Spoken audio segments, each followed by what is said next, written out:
Imagina a una madre viuda, sola y vulnerable, que se muda con su hijo y nuera. Ellos la reciben con un cariño desbordante, pero ¿es ese afecto genuino o una fachada oculta? Todo cambia con la llegada de un abogado y la revelación de un último deseo. Una donación que desatará la furia y desenmascarará la verdadera naturaleza de la avaricia familiar. Prepárate para una historia de amor incondicional, traición y un giro inesperado que te dejará sin aliento. Descubre cómo la verdad, por dolorosa que sea, siempre sale a la luz, y cómo la codicia puede costar mucho más que dinero. El mundo de Isabel, de 60 y tantos años, se había encogido hasta el tamaño de un pañuelo de luto.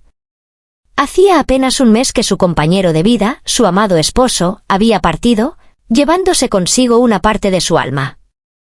En la quietud de su pequeña casa de campo, el silencio era un eco constante de su ausencia, una punzada diaria de soledad.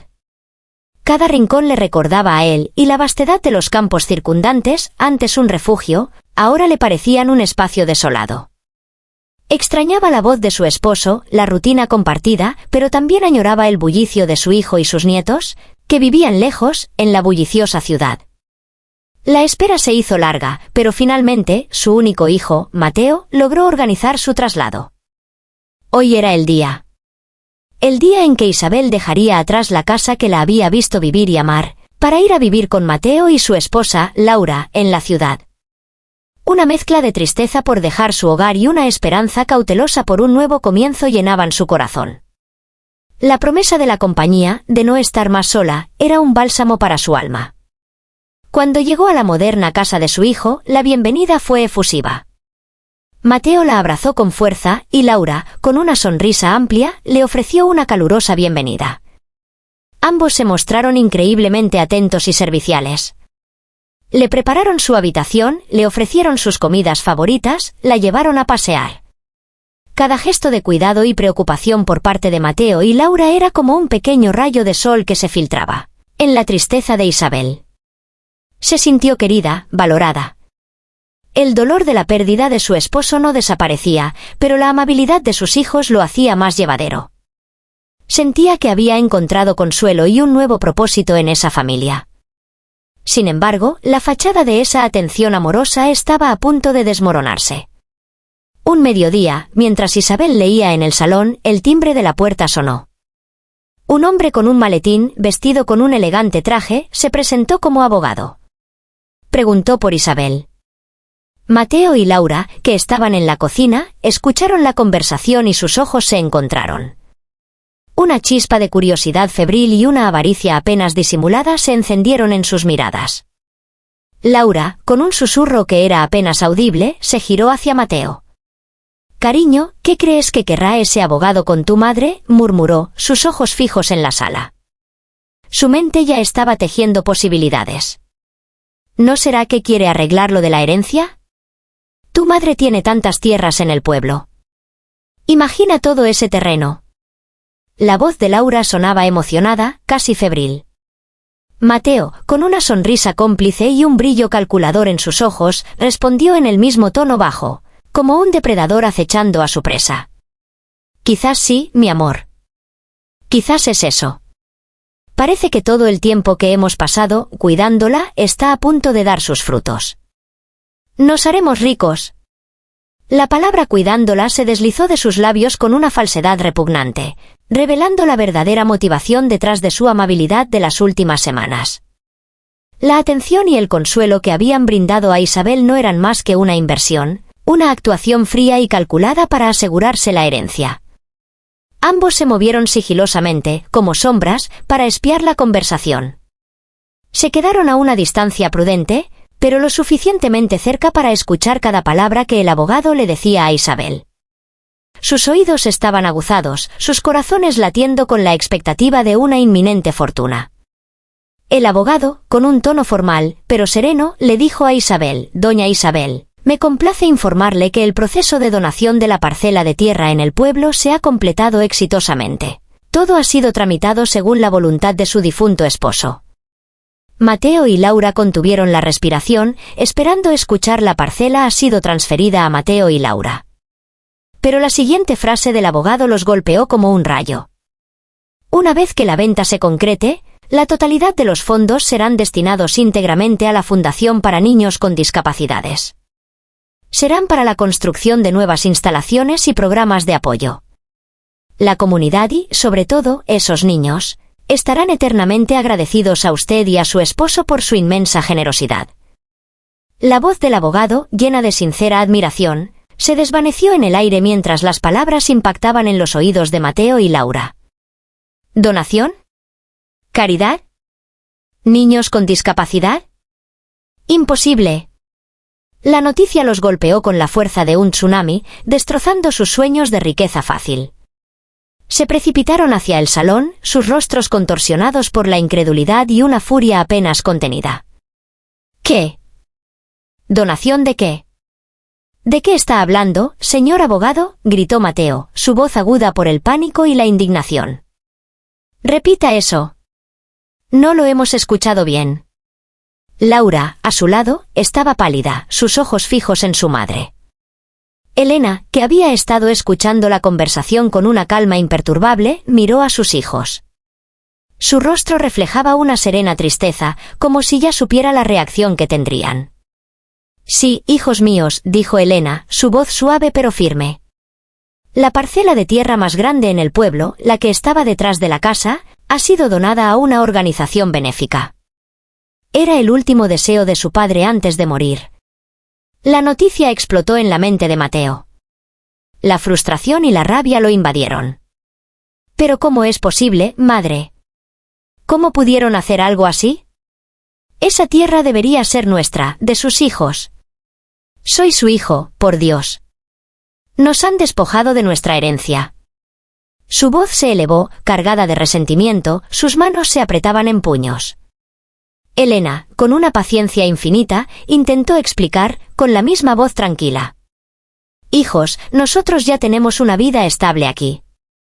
Tenemos un techo, un trabajo. Quizás no somos millonarios, pero vivimos cómodamente. En cambio, hay tantos niños con discapacidad ahí fuera que ni siquiera tienen un plato de comida en la mesa. Este era el deseo de su padre, y el mío. Era su manera de dejar un legado de bondad, de ayuda a los más necesitados. Intentó suavizar el golpe, mencionar que aún quedaban otras cosas. Todavía tenemos la casita pequeña en el pueblo y además... Pero antes de que Elena pudiera terminar la frase, Mateo la interrumpió con un rugido de furia, su rostro enrojecido.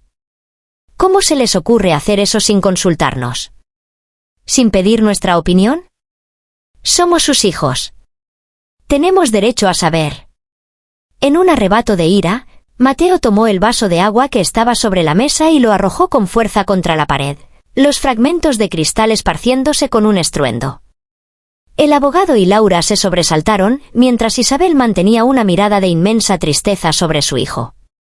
Sin decir una palabra más, Mateo se dio la vuelta y se marchó a zancadas, dejando un rastro de destrucción y la promesa tácita de un desprecio que pronto se haría evidente. El silencio que quedó fue ensordecedor, solo roto por el suave goteo de agua de la pared. Laura y el abogado se quedaron atónitos, la verdadera naturaleza de la avaricia de Mateo expuesta sin tapujos. Desde aquel fatídico día de la visita del abogado, la atmósfera en la casa de Mateo y Laura se transformó drásticamente. La efusiva bienvenida, las atenciones y los cuidados que habían brindado a Isabel se desvanecieron como una niebla, revelando la fría y calculadora verdad detrás de su aparente afecto. La máscara había caído y la indiferencia, teñida de resentimiento, se convirtió en la nueva realidad de Isabel. La cocina, antes un lugar de bullicio y aromas tentadores, se volvió un espacio de penurias para Isabel. Las comidas se redujeron a porciones mínimas, principalmente vegetales hervidos, sin sabor, monótonos. A menudo, Isabel se encontraba con platos casi vacíos, mientras Mateo y Laura disfrutaban de comidas abundantes y variadas en secreto o fuera de casa. El hambre se convirtió en una constante compañera. Hubo noches en que la cena simplemente no existía para ella. El estómago de Isabel rugía, pero el silencio de la casa era la única respuesta. La dejaban sola, sin explicaciones, sin un plato de comida. La mujer que había trabajado incansablemente toda su vida, que había priorizado el bienestar de su hijo por encima de todo, ahora era sometida a la humillación del hambre. Una de esas noches, el vacío en su estómago se hizo insoportable. Los débiles rayos de la luna apenas iluminaban la oscura cocina. Isabel, con la boca seca y la cabeza ligeramente mareada por la falta de alimento, se levantó de su cama y se dirigió al salón donde Mateo y Laura veían televisión. «Hijos, por favor», dijo Elena, su voz suave y un poco débil. «¿No vamos a cenar esta noche? Tengo mucha hambre». La esperanza de un bocado de comida, de un poco de compasión, brillaba en sus ojos cansados. Laura, sin siquiera girar la cabeza, respondió con un tono glacial, cargado de sarcasmo. «Ay, madre. Somos muy pobres, ¿sabe? No tenemos dinero para comprar comida. No estamos nadando en lujos, como otras personas que doñan sus bienes a desconocidos». La última frase fue pronunciada con un énfasis cruel, un claro reproche velado por una falsa lamento. Mateo, su propio hijo, añadió con una voz cargada de amargura. «Sí, madre. Es la verdad. Parece que mis padres decidieron dar todo a extraños y dejarnos a nosotros, a sus propios hijos, en la miseria». Su tono era de victimismo, de resentimiento puro, una acusación directa a su madre. Las palabras los apuñalaron a Elena. La verdad era innegable, estaban utilizando su acto de bondad, el último deseo de su difunto esposo, como un arma para castigarla. Su corazón se encogió ante la crueldad de su hijo. Isabel, sin embargo, no se amedrentó. La experiencia le había enseñado a ver a través de las fachadas. «Pero, hijo, ¿acaso no sigues teniendo un trabajo estable?», preguntó, su voz con un matiz de confusión y desilusión. Además, la donación de la tierra no nos dejó sin nada de inmediato. Era una propiedad fija, no dinero en efectivo. Y antes de eso, vivíamos cómodamente. No es como si estuviéramos en la ruina por ello. Intentaba hacerlos entrar en razón, de recordarles la vida que tenían antes, que no era ni remotamente de pobreza. La lógica de Isabel, su simple verdad, encendió la mecha de la ira contenida de Mateo. Él había estado reprimiendo su frustración desde el día del abogado, y las palabras de su madre lo hicieron estallar. Se levantó del sofá con un rugido de furia, su rostro enrojecido, sus ojos inyectados en sangre. La máscara de hijo cariñoso se hizo pedazos. «Madre, le voy a decir la verdad». «La verdad que usted no quiere escuchar», gritó Mateo, sus palabras perforando el silencio de la noche como dagas. «Yo solo la traje aquí a la ciudad por esa tierra. Por la herencia. Por esa gran parcela de terreno en el pueblo. Era por la propiedad que la trataba bien, por eso la cuidaba. Si hubiera sabido que no nos iba a dar la tierra, ¿para qué demonios la habría traído conmigo?». La voz de Mateo era un torrente de crueldad, de egoísmo descarnado, cada palabra una patada al alma de Isabel. Las últimas palabras, ese «¿para qué demonios la habría traído conmigo?», se clavaron en ella con una fuerza demoledora. La confesión brutal de su hijo la dejó paralizada, su mente luchando por procesar la magnitud de la traición. Isabel lo miró, su rostro reflejaba una conmoción absoluta. Era como si un velo se hubiera rasgado, revelando la horrible verdad. El amor y el cuidado que había percibido de su hijo en el último mes no eran más que una farsa, una actuación fría y calculada para obtener su fortuna. Su propio hijo, el niño al que había amado incondicionalmente, por el que había sacrificado todo, la veía como un mero objeto de valor monetario. Su valía se medía en la extensión de sus tierras, no en el amor de su corazón. El aire en la habitación se volvió irrespirable.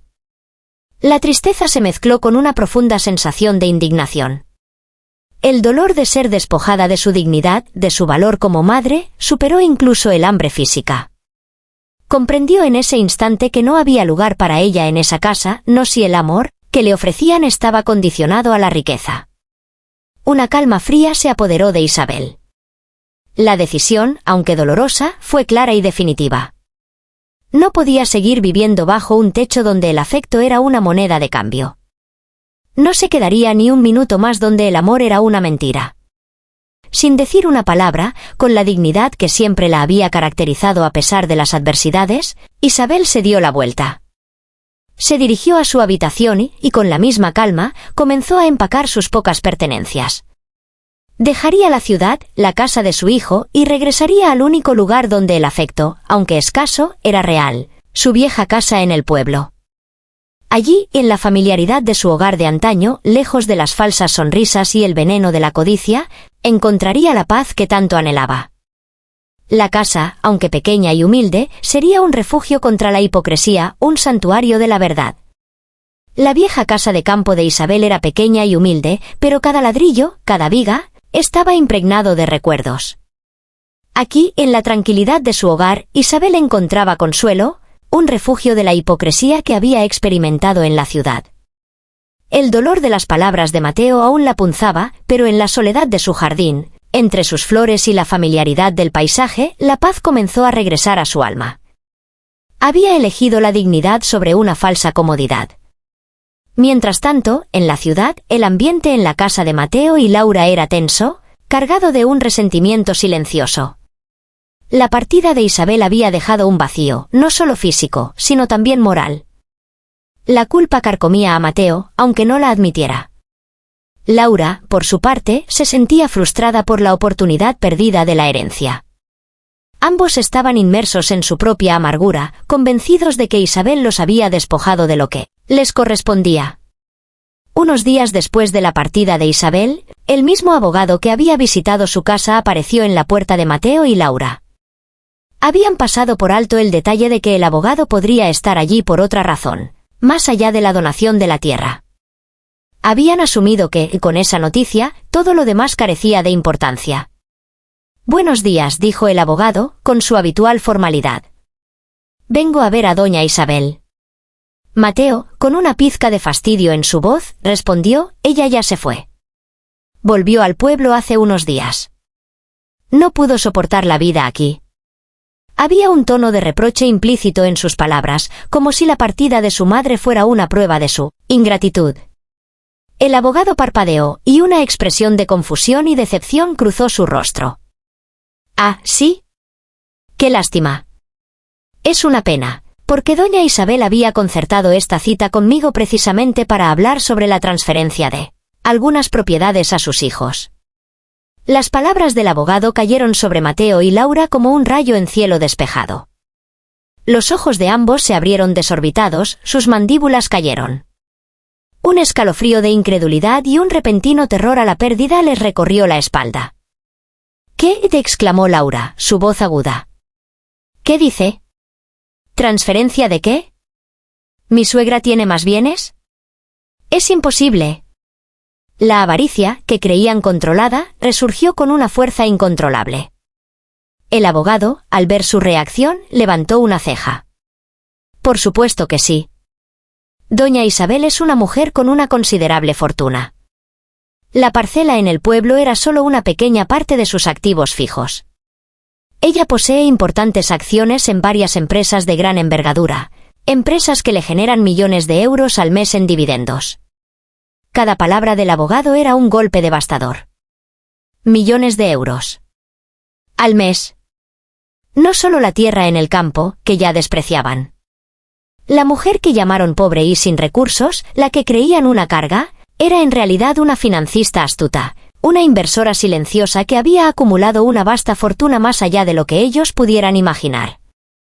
La humildad y la sencillez de Elena habían sido su mejor disfraz, una prueba de que nunca la habían visto de verdad, solo como un medio para sus propios fines.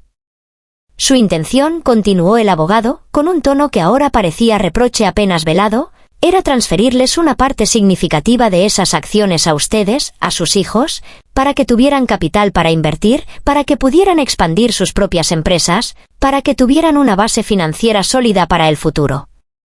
Deseaba que tuvieran la libertad de crecer sin las preocupaciones económicas. El abogado asintió, recogió su maletín. «Bueno, ya que doña Isabel no está aquí, tendré que informarle sobre esto. Con su permiso». Sin decir nada más, el abogado se despidió y se marchó, dejándolos en un estado de estupor y horror. Mateo y Laura se quedaron allí, inmóviles, como estatuas. La revelación de la fortuna oculta de Isabel los golpeó con la fuerza de un huracán. No solo habían perdido la modesta parcela de tierra por su avaricia, sino que, por su crueldad y su egoísmo, Habían dejado escapar una herencia inimaginable, una oportunidad de oro para una vida de opulencia que nunca más tendrían. La cifra de los millones de euros al mes resonaba en sus oídos como una burla cruel. La ironía era devastadora, la habían maltratado por lo que creían era su pobreza, cuando en realidad era inmensamente rica. La comprensión de la magnitud de lo que habían perdido los golpeó con una fuerza abrumadora. Las rodillas de Sofía cedieron y cayó al suelo, las lágrimas brotando incontrolablemente. No eran lágrimas de arrepentimiento por el dolor causado a Isabel, sino de pura rabia y desesperación por la riqueza perdida. Mateo, su rostro pálido y sudoroso, sentía un nudo en el estómago, un vacío que ninguna cantidad de dinero podía llenar ahora. «No. No puede ser», Laura sollozó, su voz estridente. «Tenemos que ir por ella. Tenemos que disculparnos. Ahora». La desesperación los impulsó. Sin perder un segundo, Mateo y Laura se subieron al coche y condujeron a toda velocidad hacia el pueblo. La carretera, que antes habían recorrido con desgano, ahora les parecía el camino a la salvación, a la recuperación de lo que creían suyo. Al llegar a la pequeña casa de Isabel, la encontraron sentada en el porche, tranquila, bebiendo té. La paz que emanaba de ella era un contraste brutal con la tormenta que ellos llevaban dentro.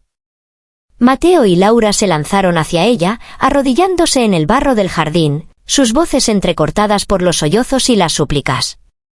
«Madre, por favor. Lo sentimos tanto. No sabíamos. Por favor, perdónenos. Cometimos un error terrible». Se arrastraron, implorando, prometiendo amor y devoción eterna, una actuación forzada que ahora parecía grotesca. Pero Isabel los observó con una mirada clara, sin rastro de sorpresa. Ella ya había previsto este momento. La revelación del abogado era parte de su plan, una prueba final de su verdadera naturaleza. «Es demasiado tarde, hijos», dijo Isabel, su voz suave, pero con una firmeza inquebrantable. «Ya sé que su amor no era por mí, sino por lo que creían que yo poseía. He visto su verdadero corazón». La verdad de sus palabras cayó sobre ellos como una sentencia. Isabel había tomado su decisión. La herencia, esa vasta fortuna, no iría a las manos que habían intentado pisotear su dignidad. Esa noche, la voluntad de Isabel cambió. El dinero que había destinado a sus hijos, ahora sería para ella. Sería para vivir sus años dorados en plena serenidad, viajando, disfrutando de la vida sin preocupaciones, quizás incluso para seguir con sus obras de caridad. Mateo y Laura se quedaron arrodillados en el barro, la vergüenza y el arrepentimiento reales, pero impulsados por la pérdida material. Habían perdido una fortuna inmensa y, lo que era peor, habían perdido la oportunidad de recuperar el amor genuino de su madre. Su codicia, su ingratitud, los había dejado vacíos, con el amargo sabor de una oportunidad irreemplazablemente perdida. Muchísimas gracias por estar aquí y escucharme. Si esta historia te hizo pensar o sentir algo, me encantaría leer tus comentarios aquí abajo. Y si te gustó, no olvides dejar un like y suscribirte al canal, tu apoyo de verdad significa muchísimo para mí. Gracias de corazón.